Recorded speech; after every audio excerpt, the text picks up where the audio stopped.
Damos la bienvenida a las redes sociales y estamos transmitiendo desde Acapulco. Estamos en el Evangelio de Lucas 1:5 y el título de esta conferencia se llama La primera venida de Jesús. La primera venida de Jesús. Gracias a Dios por las redes sociales, porque podemos impactar a muchos lugares, a muchas personas que no tienen una sana doctrina y pueden escuchar la palabra de Dios. Bueno, el doctor Lucas, quiero dar una referencia del doctor Lucas. Lucas es el único, bueno, es un médico, fue un médico, Lucas, el único escritor del Nuevo Testamento gentil, no judío, es el único. Educado en la Universidad de Alejandría, donde estudió medicina, y es un hombre muy culto porque lo conocemos al ver sus escritos, que es el libro de Lucas, Evangelio de Lucas, como también el libro de Hechos. Escribió más de 700 palabras no usadas en el Nuevo Testamento, y además también usó 30 términos médicos. Por ejemplo, en Lucas 1:1 dice: puesto que ya muchos han tratado de poner en orden la historia de las cosas que entre nosotros han sido ciertísimas. Y esta palabra en orden es la palabra autotes y significa autopsia. O sea, él era un médico y sabía dónde poner las palabras precisas para explicar lo que él tenía, lo que él quería hacer. Y él se estaba refiriendo a que él había hecho una autopsia y examinado minuciosamente de la vida de nuestro Señor Jesucristo.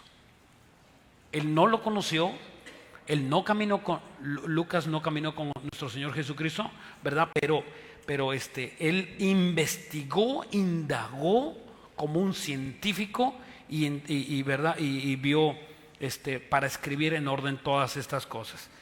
Dice aquí en el versículo 5.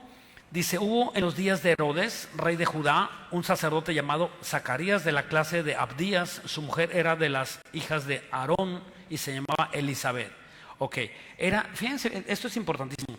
Dice que era en la época del rey Herodes. Siempre Dios, por eso sabemos en qué año se escribió la Biblia, cuántos años tienen, porque siempre vemos estos fragmentos que Dios es perfecto en estas enseñanzas. Y si tú quieres saber en qué, ¿verdad?, cuándo vivió Herodes, quién era Herodes, lo puedes investigar con las escrituras seculares que tenemos, ¿no? Este Herodes era un patriarca de una dinastía que así se les llamó, los Herodes, y consolidó grandes proyectos. Era un hombre muy atrevido en cuanto a las construcciones.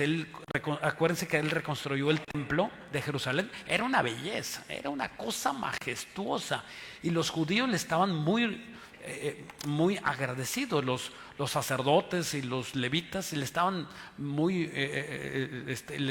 agradecidos por la construcción del templo. El templo, dicen que estaba forrado. No hay evidencia, estamos hablando de hace 2000 años, o más de 2000 años, porque el templo ya estaba cuando Jesucristo vino. Y acuérdense que Jesús iba caminando, y cuando vieron el templo, Jesús se volteó a ver el templo y les dijo: esta belleza será destruida en 3 días. En 3 días va a ser derribado. Y él se estaba refiriendo obviamente al templo, pero también se estaba refiriendo al templo de él. O sea, era el símbolo del cuerpo de Cristo, y entonces eso les exaltó a los religiosos de esa época, y eso fue uno de los motivos que crucificaron a nuestro Señor Jesucristo. También construyó Herodes el palacio de Cesarea. El palacio de Cesarea, construido en el mar.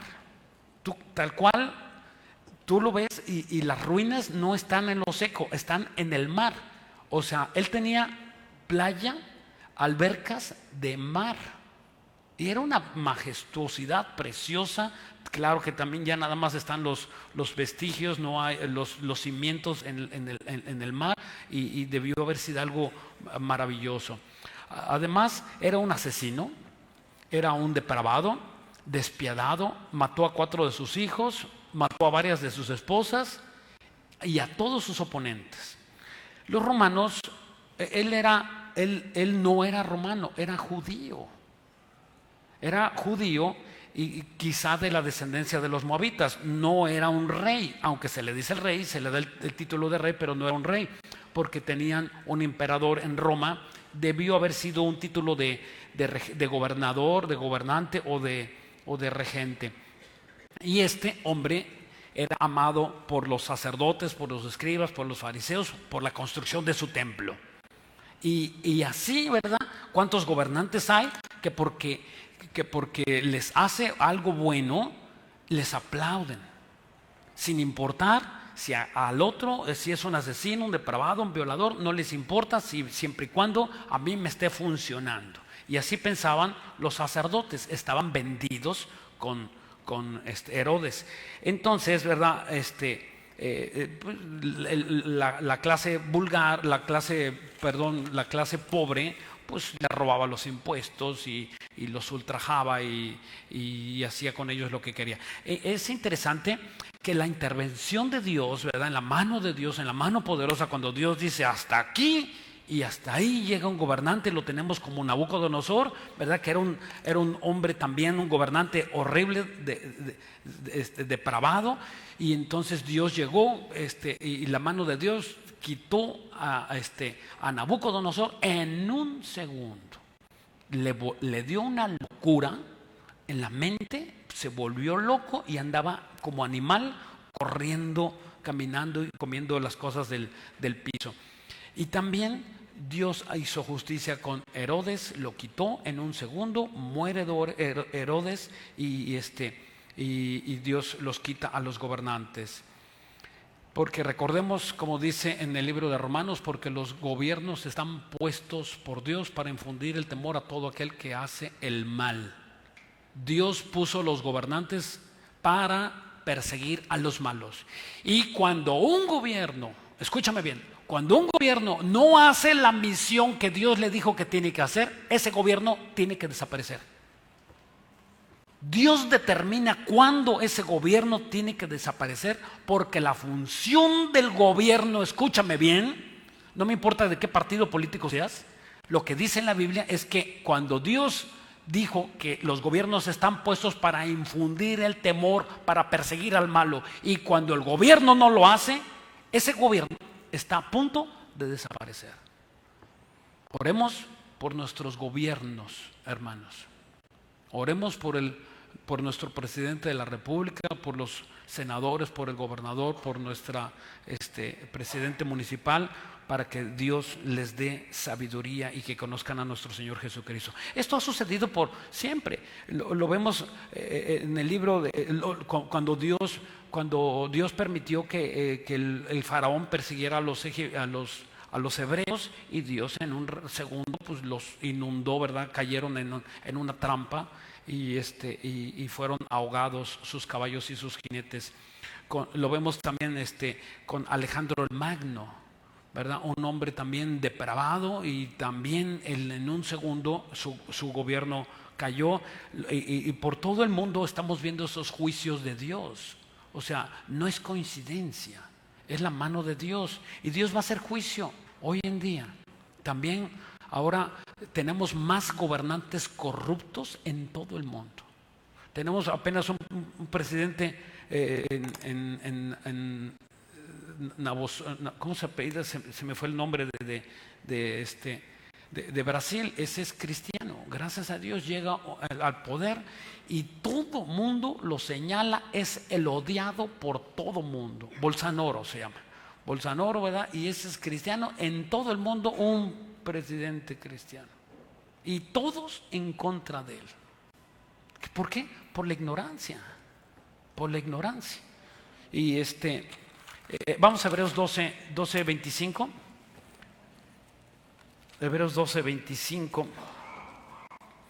Dice Hebreos 12:25, hablando de estos juicios de Dios, y dice: mira que no deseches al que habla. Mira que no deseches al que habla. ¿Quién es el que habla? Dios. Dice: porque si no escaparon aquellos que desecharon al que los amonestaba en la tierra, Mucho menos nosotros si desecháramos al que amonesta desde los cielos. La voz del cual conmovió entonces la tierra, pero ahora ha prometido diciendo aún una vez y conmoveré no solamente la tierra, sino también el cielo. El juicio que se avecina no solamente va a ser aquí en la tierra, va a ser un cataclismo a nivel universal, donde los planetas van a desaparecer. Todo lo que nosotros vemos, el cielo, el sol va a dejar de brillar, la luna se va a apagar, el mar va a desaparecer, se va a hacer cristal y va a desaparecer. Todos los animales del océano y del mar y los peces morirán. O sea, vienen cosas, unos juicios horribles para la humanidad, cual nunca, dice la Biblia, el hombre ha visto, cual nunca hemos visto son los juicios que vienen. En Mateo 2:7, en Mateo 2, recordamos que Herodes pues manda matar a todos los niños, ¿verdad? Era un hombre cruel.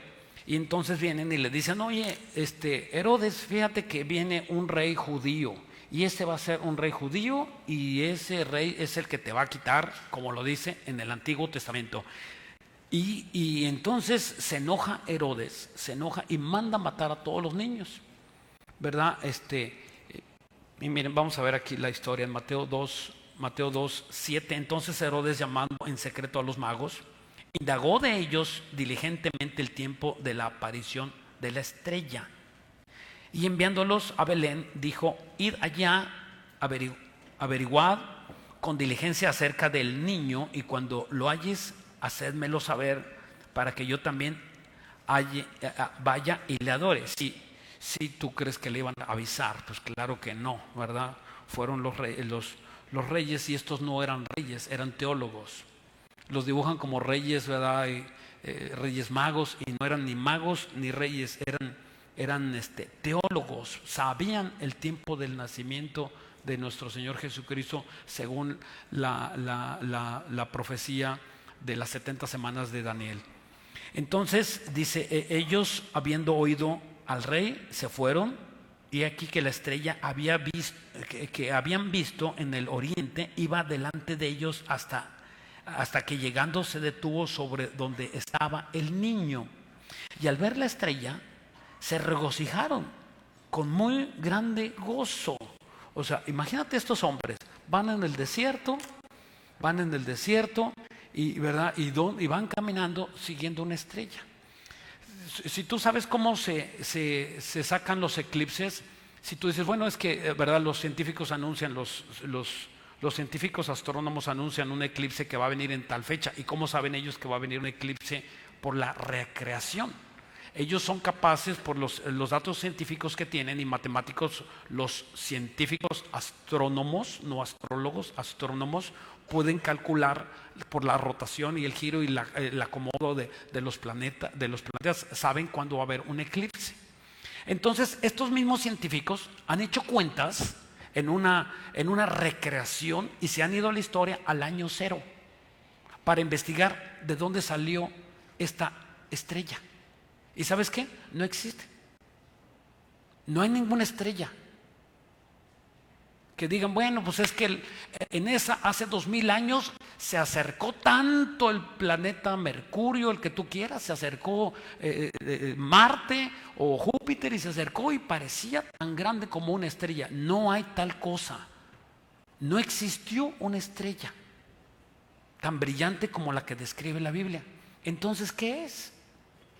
¿Qué es? Y sin duda, pues era la mano de Dios, era el dedo de Dios, y estaba señalándoles como a nosotros igual Dios nos lleva. Tú puedes hablar con una persona que no es cristiano, y este es el ejemplo, ¿no? Puedes hablar con una persona que no es cristiano, y le dices, ¿y a dónde vas? Pues a mi iglesia. ¿Qué tiene tu iglesia? Pues mi iglesia, ahí es mi vida, es mi familia, y ahí yo veo y yo me siento bien. ¿Por qué? Porque es mi iglesia. Y ese es algo que no nos pueden quitar porque es oye, pero tú tienes que ir, sí, es donde yo recibo la energía, la carga de Dios y ahí Dios me instruye y otra vez vuelvo a caminar. Es nuestra luz, es la luz que necesitamos. Es algo que no lo podemos explicar, lo vemos, lo sentimos, pero es inexplicable. Es totalmente inexplicable. Y así estos teólogos fueron llevados, iluminados por esa luz, hasta que llegaron a la presencia del lugar donde había nacido nuestro Salvador. Mateo 2:19, ahí mismo donde estamos, Mateo 2:19. Pero después de muerto Herodes, es importante esto, pero después de muerto Herodes, he aquí que un ángel del Señor apareció en sueños a José en Egipto. Acuérdense, habían huido a Egipto para evitar que mataran a Jesús, y el Espíritu Santo los lleva a Egipto y regresan.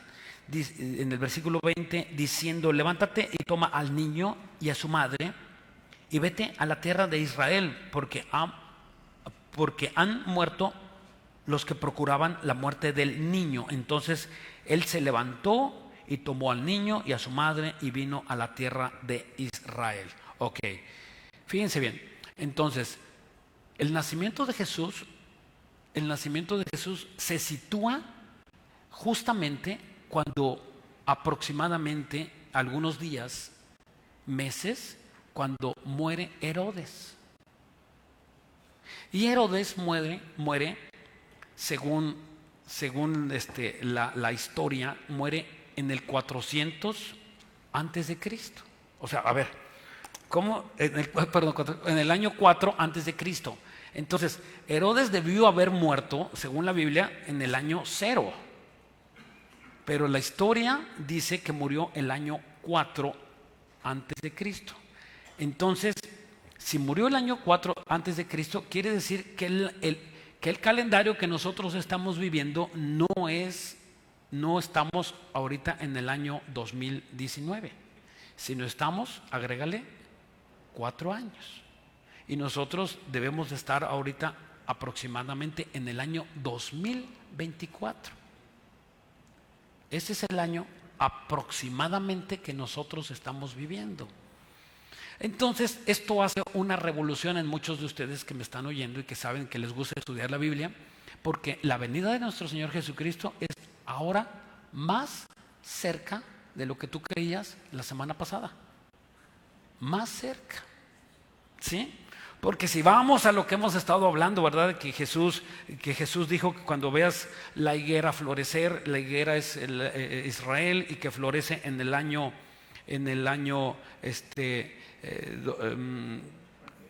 48, en el año 48, del 48 para acá, nosotros tenemos aproximadamente 76 años, y dijo Jesús que no pasaría esta generación hasta que todo esto aconteciese. Y entonces, según el Salmo 90, versículo 10, dice que los fuertes van a vivir 80 años, pero que normalmente una persona debe de vivir 70 años. Entonces, ¿cuántos años faltan para que venga nuestro Señor Jesucristo? Si han pasado, ¿verdad? 76 años de la fundación de Israel. O sea, estamos a un brinquito de que esto suceda. Está esto cada vez más y más cerca. Es para que nosotros hagamos conciencia.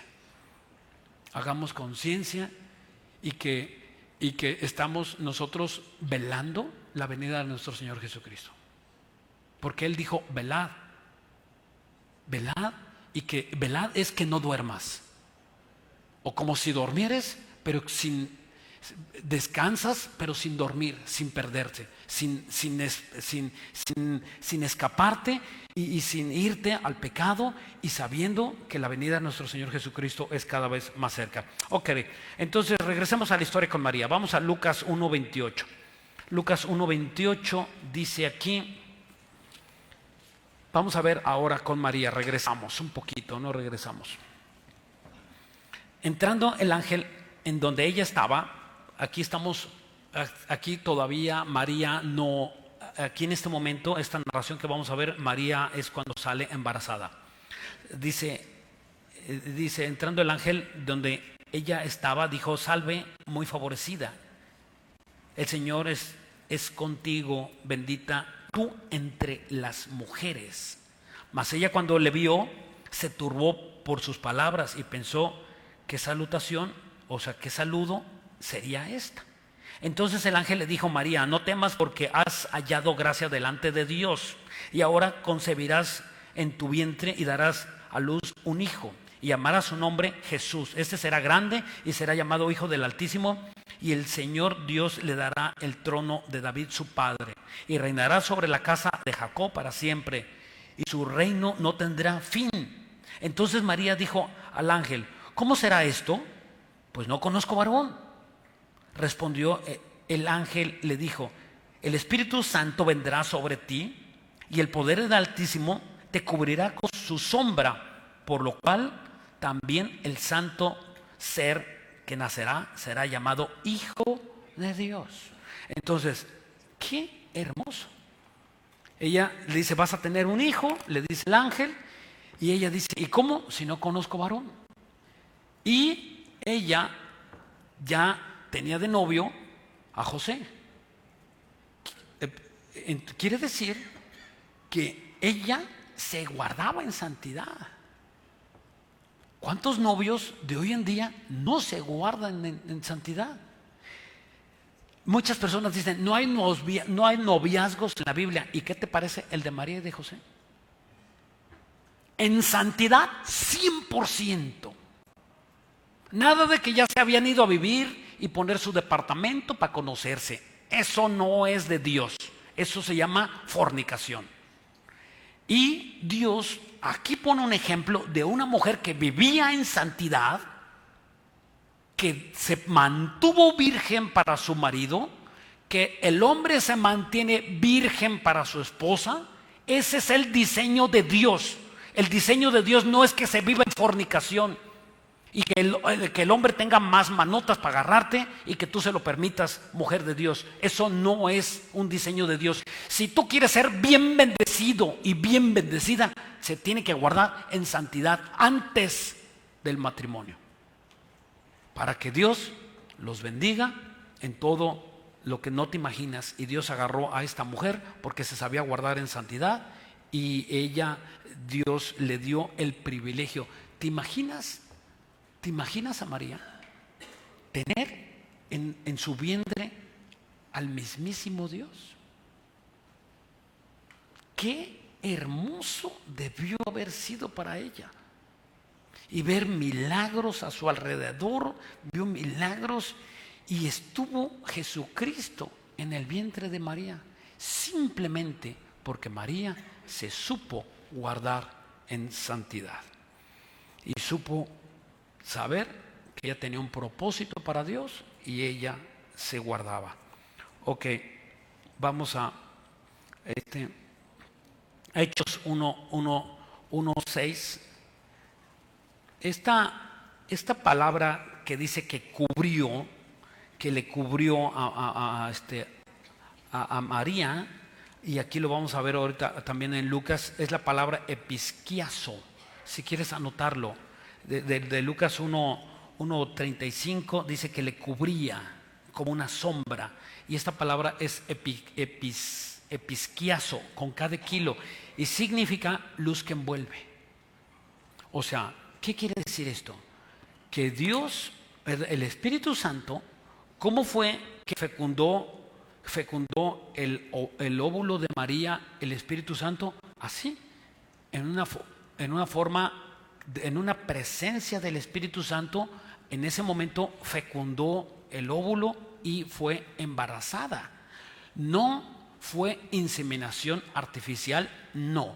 La Biblia dice que se fecundó una semilla de Dios y el óvulo de María. Y cuando Jesucristo nació, Él era 100% Dios y 100% hombre. La unión de Dios y de los hombres en el vientre de una mujer. Y cuando tú entiendes esas cosas, te vas de espaldas. tú dices, caray, Dios lo hizo, sí, para salvarte. ¿Cómo podría venir Dios si no es hombre? Piénsalo. Así que de repente se te aparezca un hombre. No, vino y entró en el escenario mundial como tú y como yo, por el vientre de una mujer. Dios lo planeó todo esto para que nosotros creyéramos y supiésemos que era Dios. Que era Dios, el Dios mismo, el Dios del universo, mandaba a su Hijo, pero en una forma humana, para que nosotros pudiéramos tener una total identificación con Jesús. Ahora Jesús para nosotros no es un extraño. Jesús caminó con los discípulos, comía, ¿verdad? Se cansaba, bebía, hacía todo normal como un ser humano. Se reía, tenía buen sentido del humor. Yo me imagino que más veces se rió de Pedro, ¿verdad? De las tonterías que hacía Pedro, y se reía y todos se carcajeaban. Debió haber sido algo hermoso.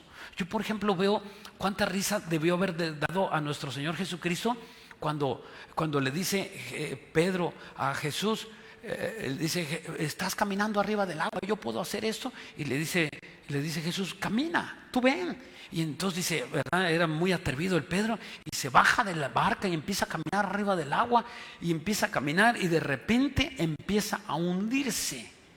Y entonces dice, agárrame que me ahogo, agárrame. Yo imagino que agarró Jesús, lo abraza y no lo regaña.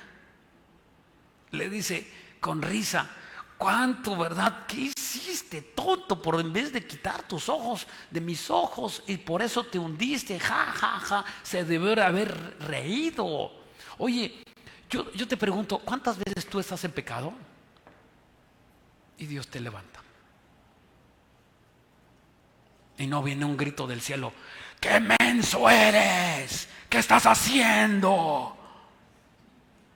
Ese no es Dios. ¿Se me explicó? Y cuando tú entiendes ese amor maravilloso de Dios, ¿sabes qué haces? Te enamoras. Te enamoras. Y quieres más de Dios. Y quieres más. ¿Por qué? Porque sabes que tenemos un Dios bueno, que sabe levantarte, y que sabe que nosotros tendemos al pecado. Dios lo sabe. Pero Dios no quiere que tú vivas en el pecado, pero que sí seas capaz de arrepentirte de nuestros pecados. Y cuando tú te arrepientes, Dios te levanta y te abraza. Hija, no tenías que haber ido por allá. ¿Qué hiciste? Y te abraza y te besa. No te golpea como tu papá. Quizá lo pudo haber hecho. Todos nosotros tenemos un concepto de Dios, del Dios Padre, según nuestros padres. Si tuviste un padre regañón, tú piensas que Dios es regañón. Si tuviste un padre, ¿verdad? Pues vayan, hagan esto, permisivo, tú piensas que Dios es permisivo. Cuando nosotros entramos a la Biblia y empezamos a conocer el corazón de Dios, tú empiezas a conocer un padre real, no un padre terrenal. Jesús dijo, referente a esto, dice, si tus padres te saben dar buenas dádivas, si tú les pides un pan, no te dan un escorpión. O si tú les pides agua, tu padre no te dará un veneno. ¿Cuánto más tus padres, que son terrenales, saben darte cosas buenas? ¿Cuánto más yo, que soy tu Padre eterno? ¿Te imaginas? Y cuando empezamos nosotros a disfrutar de esas riquezas, de esas abundancias que Dios nos da y nos da y nos da y nos da, ¿sabes qué? Son ríos de agua viva, y quieres más y quieres más, y disfrutas de todo lo que Dios te da. Por eso la Biblia dice, reconóceme, hijo, en todos tus caminos. Cuando vayas, cuando vengas, cuando tengas necesidad, reconoce que Dios está ahí contigo. Es Dios, el Dios del cielo. No ha acabado contigo. Si Dios ya hubiera acabado contigo, ¿dónde estarías? En el panteón. Todavía Dios no acaba contigo. Todavía tienes oportunidad. Todavía es momento de levantarse. Todavía es momento de que tú te restaures y que digas, Señor, y todo lo puedo en Cristo que me fortalece, y te levantes y entonces cumplas el llamado que tienes, para que cumplas lo que Dios quiere que tú seas y que tú hagas. ¿Por qué vives angustiado? ¿Por qué vives sin esperanza? Porque no sabes lo que Dios tiene para ti. ¿Y sabes cuándo lo sabes? ¿Sabes cuándo sabes lo que tú tienes que hacer? Cuando sirves. ¿Cuándo sabes los dones que tienes? Cuando sirves. Cuando sirves al Señor. Y cuando le dices a Dios, aquí están mis manos, ¿qué quieres que haga? Le dices a Dios, aquí están mis manos, ¿qué quieres que haga? Y en ese momento empieza una maquinaria espiritual a caminar, y empiezan a generarse cerca de ti, y en tu trabajo, en tu casa, en todo, empieza a haber ciertas cosas que empiezan a cambiar, simplemente cuando tú te dispones. Hay algo que sucede. Pero Dios no quiere cristianos sentados. Dios quiere una iglesia viva, sin arrugas y sin mancha, para que nosotros podamos hacer lo que Dios quiere. Y cuando tú estás haciendo lo que Dios quiere, ¿sabes qué pasa? Te sientes hiperrealizado. Si te realizaste por hacer una licenciatura, un doctorado, una ingeniería, lo que tengas, o hacer un negocio, no te imaginas cuando empiezas a servir. Cuando empiezas a servir, cambia totalmente tu vida. Te vas a morir sin servir al Señor. ¿Y los talentos? ¿Qué vas a hacer con los talentos? Con esos talentos que Dios te dio, ¿qué vas a hacer? ¿Se los vas a regresar íntegros? Ok, sigamos. Dice aquí en Hechos, íbamos a Hechos, ¿verdad? Hechos 1:6. Lo mismo cuando nace la iglesia. Esta palabra episquiazo es el mismo que está aquí en Lucas 1:46. Lucas 1:46. Hechos 1:6. Hechos 1:6. Ya estoy yendo a otro. Hechos 1:6. Entonces los que habían reunido cuando nace la iglesia, ¿verdad? En el Pentecostés, antes de nacer la iglesia, le preguntaron a él diciendo, Señor, ¿restaurarás el reino de Israel en ese tiempo? Y les dijo, no les toca a vosotros saber los tiempos o las sazones, porque el Padre ha puesto en su sola potestad, pero recibiréis poder. Y esta palabra, recibiréis poder, ¿verdad? Es la misma que estamos hablando. Recibiréis poder cuando venga sobre vosotros el Espíritu sobre vosotros el Espíritu Santo, y me seréis testigos en Jerusalén, en toda Judea y en Samaria y hasta lo último de la tierra. Y es la misma palabra. Esta palabra, cuando haya venido sobre vosotros, episquiazo. O sea, ¿qué pasa cuando te conviertes? Es el mismo, es lo que hizo con María. ¿Qué pasa? Le infundió en el vientre el Espíritu Santo. Pero a nosotros, ¿dónde nos infunde el Espíritu Santo? En nuestro corazón. Y revoluciona tu corazón y cambia tu alma y tienes otra forma de pensar. Te conviertes y eres una nueva criatura. Aborreces el alcohol, aborreces el cigarro, aborreces el adulterio y empiezas a aborrecer el pecado. Eso es evidencia pura, limpia, clara de que un cristiano se convirtió, de que una persona, un pecador, cambió a cristiano. Es la evidencia, no hay otra evidencia. Cuando predicó Juan el Bautista, dijo, hacer frutos dignos de arrepentimiento. Cuando un cristiano, una persona se convierte a Cristo, se siente miserable por el pecado que ha hecho. ¿Cómo yo traté mal a mis padres? ¿Cómo yo pude haber vendido droga? ¿Cómo yo pude haber vivido en la prostitución, en el adulterio? ¿Cómo pude haber hecho eso? Te sientes mal. Hay una evidencia, hay un cambio genuino. Pero si no eres capaz de arrepentirte, si no eres capaz de llorar en tu almohada por los pecados que haces, si cuando eres descubierto por un pecado, ¿qué haces? ¿Qué haces cuando cometes un pecado? ¡Ah! Yo arrepentirme jamás. El apellido hasta el final, hasta la muerte. Yo humillarme delante de la gente. ¡No! Soberbio. Y dice la Biblia que si tú no perdonas a las personas que te ofenden, tampoco vuestro Padre que está en los cielos puede perdonarte. ¿Y dónde queda la soberbia? ¿Y dónde queda la jactancia? Dice la Biblia. ¿A dónde? ¿Y qué iremos con esa jactancia y esa soberbia? Dios no te puede amar así. Claro que Dios te ama, pero le cuesta mucho trabajo darte las recompensas. entonces se frenan en ti todas las bendiciones del cielo. Y dice Malaquías 2:2, convertiré tus bendiciones, dice el Señor, tus bendiciones en maldiciones, porque no te habéis arrepentido. ¿Estás lleno de bendiciones? Velas. ¿Estás sano? No veo que alguno de ustedes tenga una silla de ruedas. ¿Estás en uso de tus facultades? Te voy a llevar a un manicomio para que veas que es un loco. Esos Dios ya los ha desconectado del cerebro, los desconecta del cerebro, y esas personas en su sabiduría de Dios, no yo, no tú, Dios los desconecta, y esas personas ya han perdido la oportunidad de seguir viviendo cabalmente como tú y como yo. Aquellas personas que están en la droga, y dame alcohol, y dame, que están dependiendo de su vida de otros factores.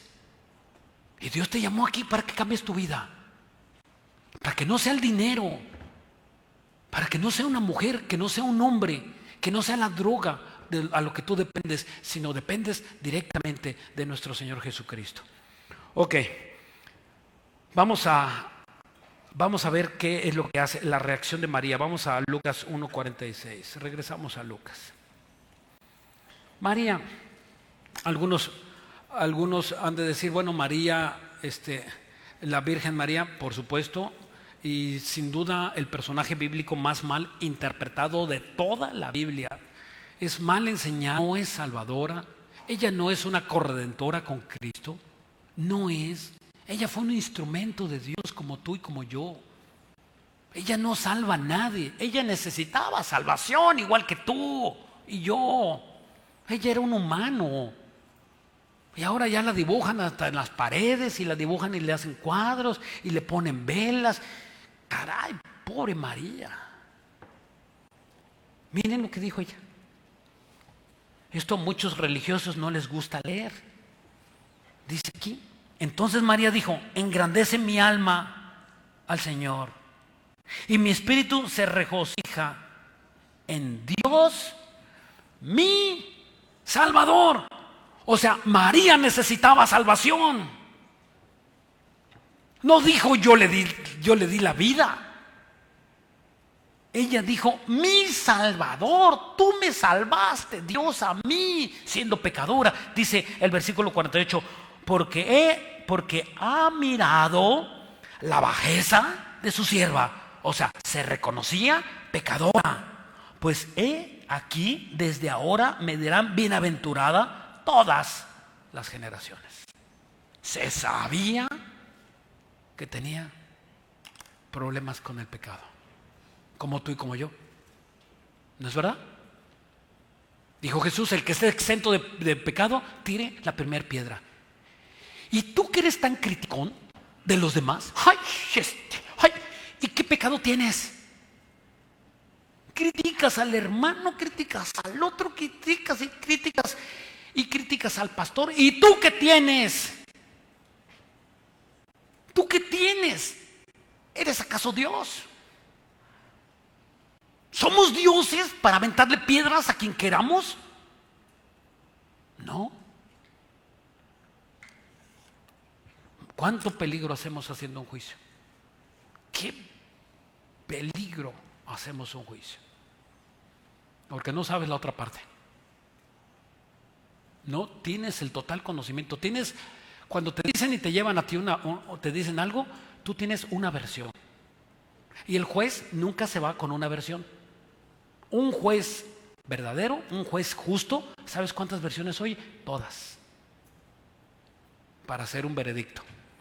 Y aún que tengas todas las versiones, calladito, te ves más bonito. Porque el que ha de juzgar con justo juicio es solamente Dios.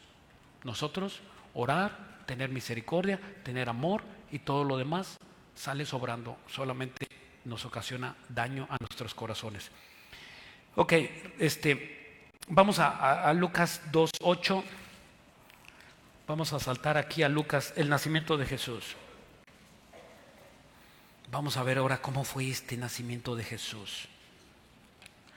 Dice, había pastores en la misma región que velaban y guardaban las vigilias de la noche sobre su rebaño. Y aquí que se les presentó un ángel del Señor y la gloria del Señor los rodeó y resplandor y tuvieron gran temor. ¿Te imaginas? A ver, vamos a recrear esta situación en nuestras mentes. Eran unos pastorcitos y tenían sus rebaños, sus ovejitas, y estaban, ¿verdad?, los borreguitos comiendo, ¿verdad? Y estaban ahí, y ellos ahí en la noche estaban en las vigilias de la noche. Y de repente la sorpresa de que se les aparece un ángel. Hay algunos testimonios que yo he oído de algunos hermanos maduros, cristianos reales, de verdad, hombres de Dios, que una vez se le apareció un ángel a él y cuando lo vio dice: te reprendo, demonio. Y dice: no soy demonio, soy un ángel, soy enviado de Dios. Son ángeles. ¿Y cuántos de nosotros hemos tenido oportunidad de interactuar con los ángeles? Y ¿sabes qué? No los conocemos, porque se aparentan como hombres, como humanos, y vienen a ayudarte, a cambiar la llanta de tu carro, a protegerte en un camino, a ayudarte en alguna cosa. O simplemente sientes una presencia bonita y viene y te alienta, te da una palabra de aliento, ¿verdad? Y es amable, te saluda y estás tú en la cola de ahí y hay mucha gente y tú quieres que alguien te ayude y estás desesperada porque ya te tienes que ir y alguien de enfrente te llama: pásele, tome mi lugar, mire, aquí está mi número. Y es un ángel. No te imaginas cuántos ángeles interactuamos. Cientos de ángeles, miles de ángeles. Pero ¿por qué no los ves? ¿Por qué no los identificas? Número uno, porque Dios quiere que no los identifiques, porque la fe no está puesta en los ángeles. Número dos, para que tú veas lo invisible, para que puedas discernir, para que puedas ver el mundo espiritual. No, que tu comadre, que es bien religiosota y tiene sus santos y sus velas, y cuando te diga: ay, a ti todo te sale bien. Sí, todo me sale bien.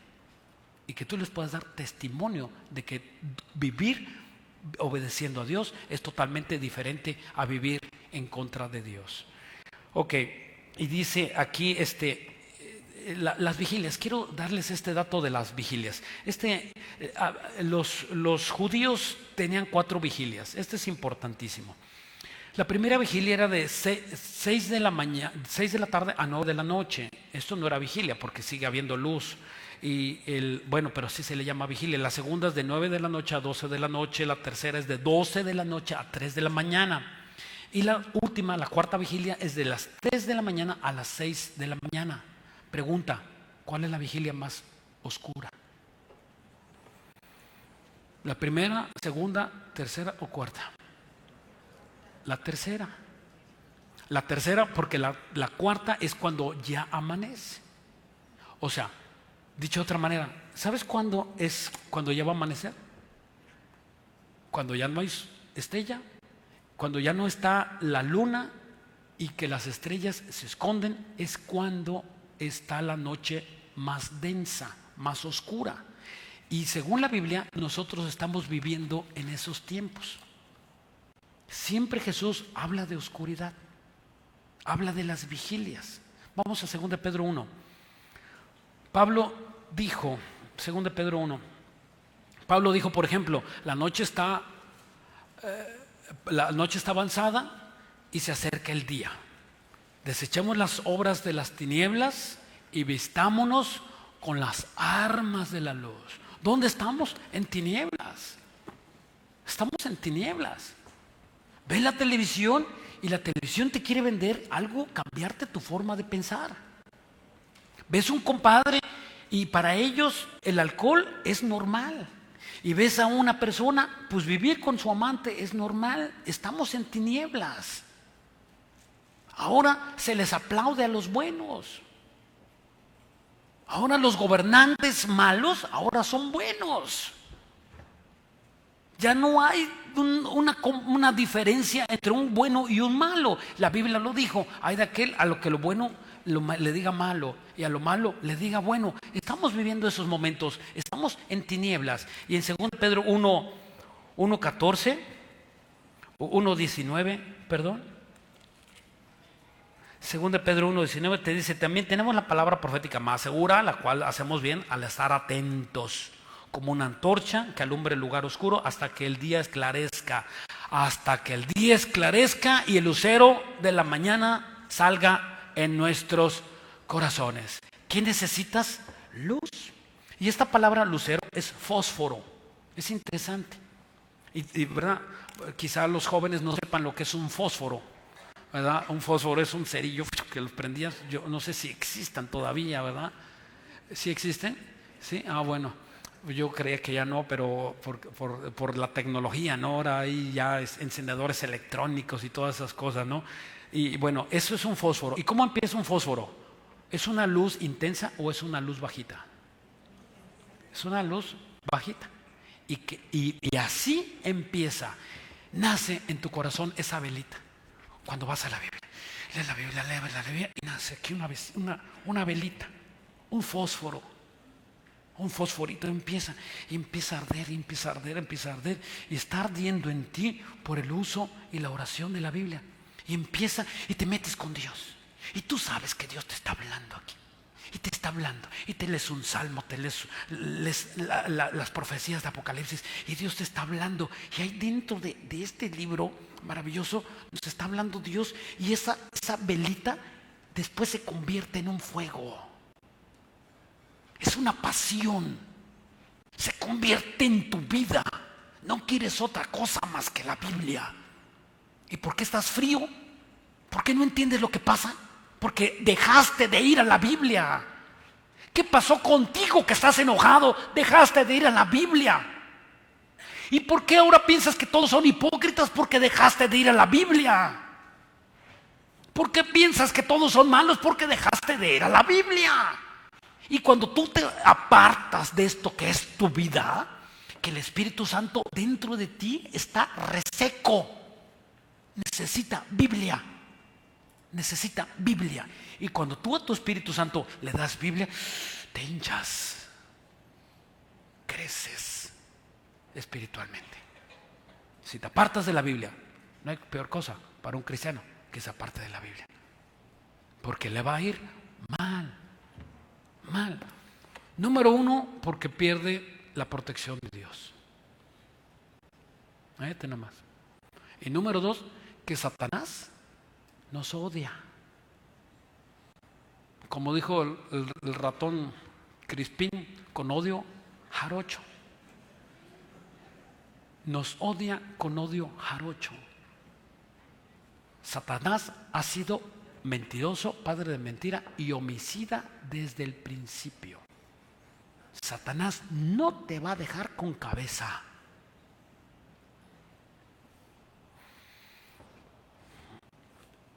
Dice aquí en Daniel 12:3, vamos, quiero otro texto que habla de la luz. En Daniel 12:3, miren, la luz de Dios, ¿verdad? Esto es como un oxígeno. Mientras lo buscas, quiero darte explicar esto de otro punto de vista. La Biblia, Daniel 12:3, la Biblia es como un oxígeno, pero que un oxígeno que no le funciona a las personas que no son cristianas. Este oxígeno solamente me funciona a mí. Nada más.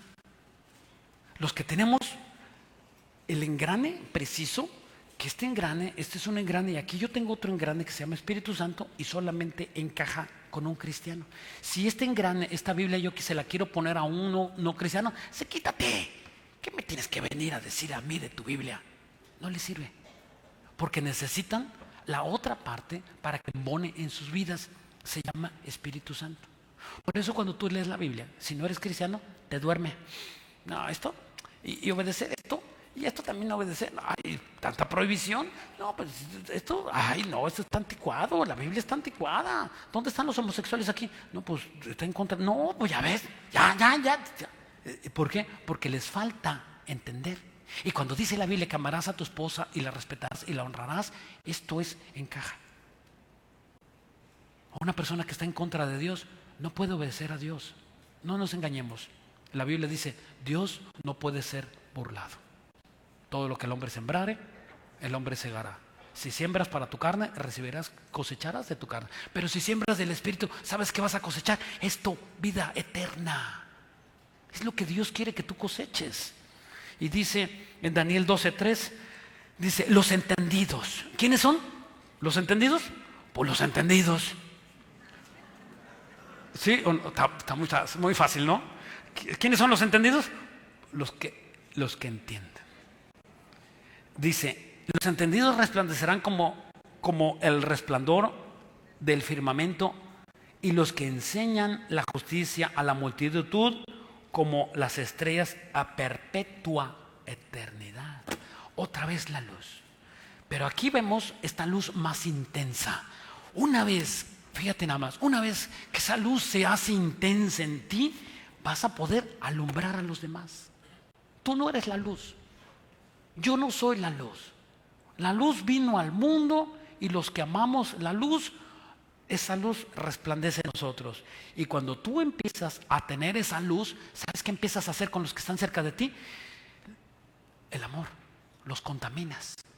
Bueno, los descontaminas. ¿Sí? Con la luz. Están ellos y los empiezas tú a contagiar de tu ánimo, de tu buena vibra, le dicen ellos, y empiezas. ¿Por qué? Porque eres la luz.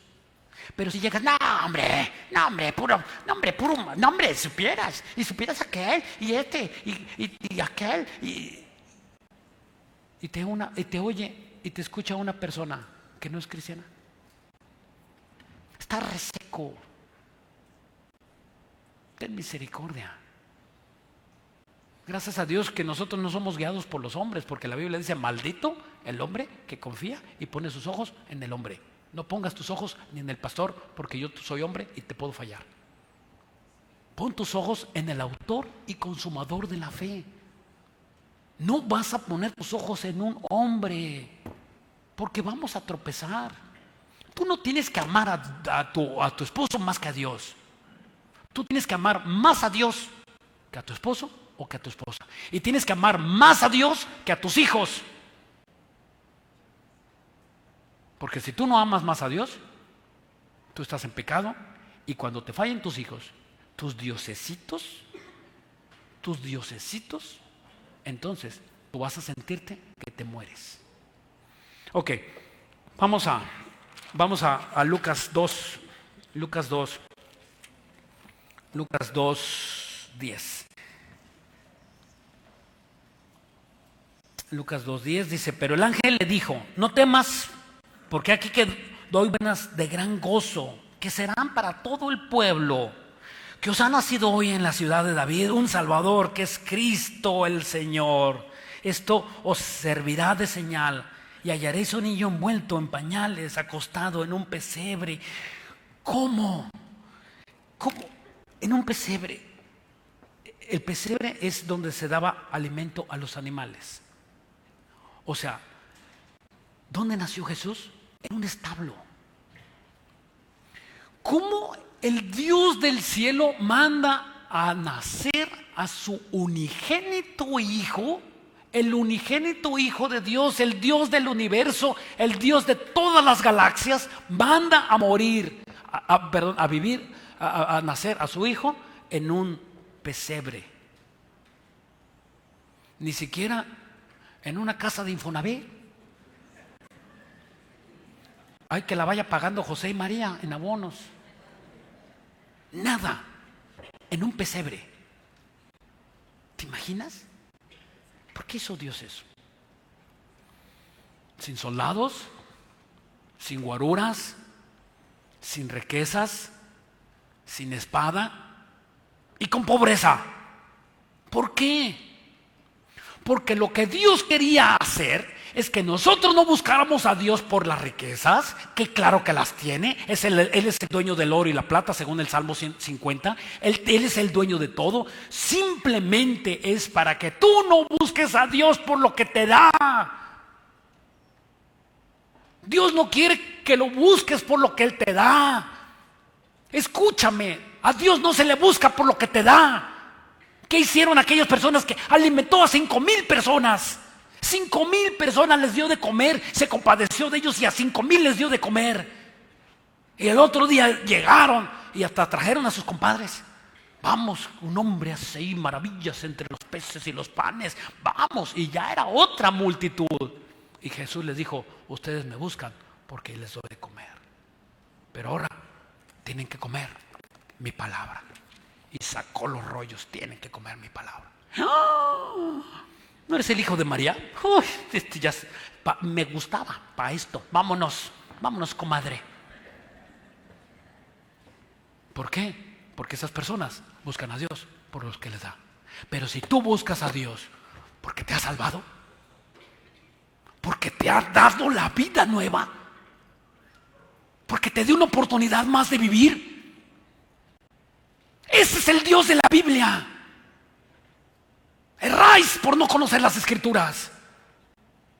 No es por lo que te da. Y si no te lo da, ¿qué haces? ¿Lo vas a abandonar? ¿Te vas a ir? Ya sabía también. Pues a Jesús lo abandonaron 5,000 personas. Y Jesús se volteó con los 12 discípulos. Estaban con la cara espantada todos. Y Jesús les dijo: ¿ustedes también se van a ir? ¿Ustedes también me van a abandonar? Háganlo de una vez. ¿Quién sabe qué pasó en ellos? ¿Quién sabe qué pasó que dijeron: Jesús, ¿y si te abandonamos, a dónde vamos? No aguantan una. No aguantan una prueba. Y se vuelven en contra de Dios. No son cristianos. Son cristianos de papel. El cristiano verdadero se afianza y se agarra de las promesas de Dios. ¿Qué pasó con la mujer del flujo de sangre? Por varios años tenía flujo de sangre. Nadie la quería en su casa. Nadie la quería, era la indeseable de todo el pueblo. Un flujo de sangre de años. Y cuando se acercó, ya me imagino: no, ya viene la pestosa. Ya viene la pestosa. Y se abrió campo entre ellos y se agarró de la túnica de Jesús. Y le jala la túnica: yo sé que tú me vas a salvar y me vas a curar. Y regresó: ¿quién es esta que me tocó? Y los discípulos dijeron: ¡ay, Jesús! Todos te apachurran. Todos te piden, todos te ven, y hasta te dan los papelitos para que ores por ellos. Sí. A López Obrador lo agarran así, para que se sanen. Idolatría. Si no lo has visto. Pobre López Obrador, nuestro presidente. Lo agarran así y le llevan sus hijos enfermitos para que los agarren, para que se sanen. De verdad, se los estoy diciendo. Y entonces Jesús se volteó y le dice: ¿quién es esta mujer? Dice: yo soy. No le dio vergüenza. Yo soy. Necesito de ti. Delante de todos. Está. Cállate, es la mujer apestosa. No le dio vergüenza. ¿Y tú? Cuando Dios hace algo contigo, ¿te avergüenzas? Cuando Dios te pasa una prueba, ¿te avergüenzas? ¿Por qué? ¿Por qué te has de avergonzar? Y si Dios te tiene una enfermedad, ¿por qué te has de avergonzar? Y si el marido te salió chueco y torcido, ¿por qué te avergüenzas? Que se avergüence el malo. No te avergüences tú. El que haga mal, que se le pudre el tamal. Bueno, eso decían en la seco en mi época. ¿No es cierto? Déjalos que ellos sufran, que con su pan se lo coman. Que si ellos, mira, y la regaste, ponte a cuentas con Dios. La regaste, cometiste un error, ponte a cuentas con Dios. ¿Y sabes qué? Se te quita la culpa. Ya, no hay quien te acuse. Pero confiesa tus pecados. Y ya tan rápido, así de rápido. Y ya así, sí. ¿Quién es el que murió en la cruz? Jesús, y su sangre te limpia de todo pecado. Solamente tienes que confesarlo. Vamos pues aquí a acabar con el último texto. Vamos a Lucas 23, 44. Lucas 23, 44. Dijimos que ya leímos que era una multitud, ¿verdad? Y que veían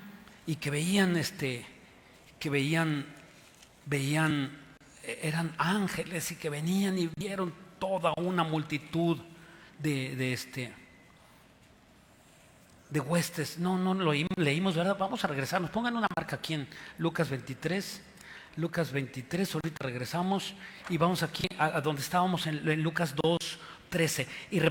Y repentinamente apareció con él un ángel, una multitud de huestes celestiales que alababan a Dios y decían: gloria a Dios en las alturas y a la tierra paz, buena voluntad para con los hombres. ¿Te imaginas qué dijeron los pastores? De repente una multitud, el cielo tapizado de ángeles alabando a Dios.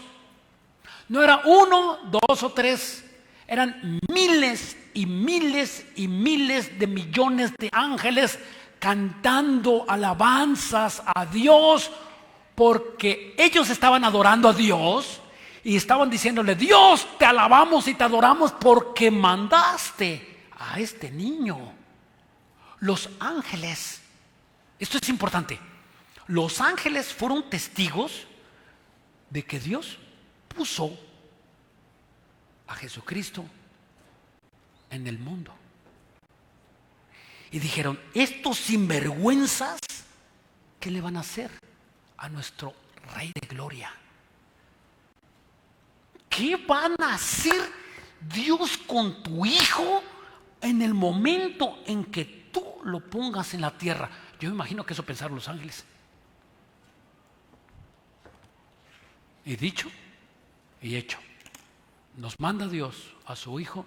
¿Y cómo lo regresamos? En una cruz. Se lo regresamos crucificado por el odio, por la maldad que hay en nosotros. Y terminamos con este Lucas 23, 44. Dice que cuando era como la hora sexta, hubo tinieblas sobre toda la tierra hasta la hora novena. Espérame, cuando Cristo murió, se hizo de noche. Cuando Cristo murió eran las 3 de la tarde. La hora novena eran las 3 de la tarde. O sea, Dios lo dejó bien estipulado. Eran las 3 de la tarde. Por favor, también los científicos han checado a ver si hubo un eclipse. No hubo ningún eclipse. Realmente hubo tinieblas. Quizá se juntó tantos demonios a festejar la muerte de Jesús. Quizá salieron los demonios de por allá y de por acá. Ganamos. O la tristeza de Dios simplemente ocasionó estas tinieblas. No lo sabemos. Dice en el versículo 45: y el sol se oscureció y el velo del templo se rasgó por la mitad. Entonces Jesús, clamando a gran voz, dijo: Padre, en tus manos encomiendo mi espíritu.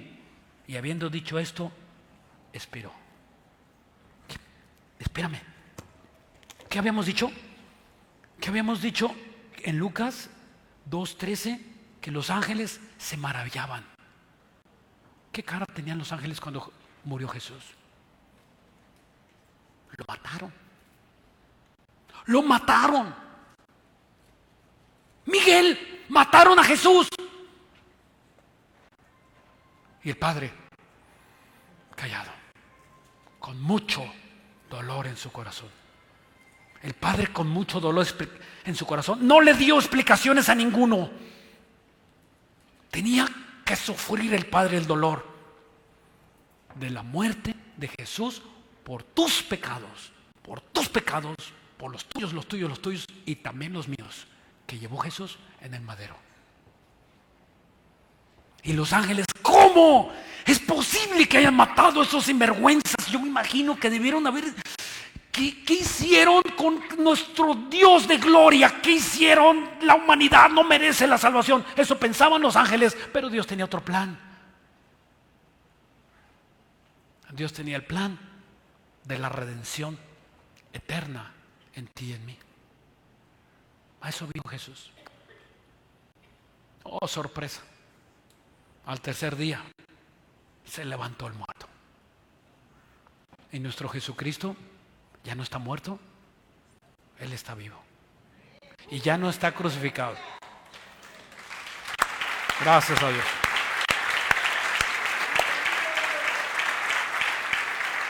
Él vive y Dios te dice en este momento que si tú le recibes como tu Señor y Salvador, tú vas a tener y vas a disfrutar la vida eterna para que le conozcas. Vamos a orar, vamos a orar, vamos a orar. Padre hermoso, bendito Dios del cielo, Dios todopoderoso, te suplicamos, bendito Dios, que tú te manifiestes en este momento. Oramos, bendito Dios, porque queremos conocer más de ti. Queremos saber más de ti, estas profundidades de la Biblia, Señor, que están aquí, pero poco escudriñamos. A veces solamente cuando venimos los domingos y tenemos la oportunidad de alabarte y de confiar en ti, Dios. ¿Cuántos de nosotros hemos sido enseñados, corregidos por tu Biblia? Hemos encontrado, Dios bendito, que hoy tú has hablado a nuestros corazones. Quizá algunos de ustedes